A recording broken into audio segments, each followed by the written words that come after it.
ये रहा गांव का बरगद का पेड़, उसके नीचे कुछ गाय बंधे हुए हैं। हमारे गांव का ये बरगद का पेड़, ये पूरे के पूरे गांव आप देख लो। और हमारे छत के ऊपर ये पकाया जा रहा है बड़ी।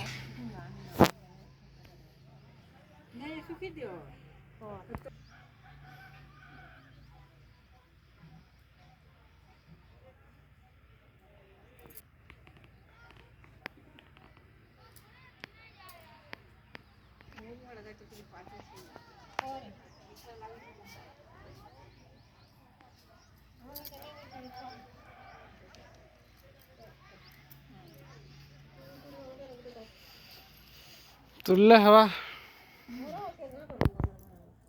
पजला रे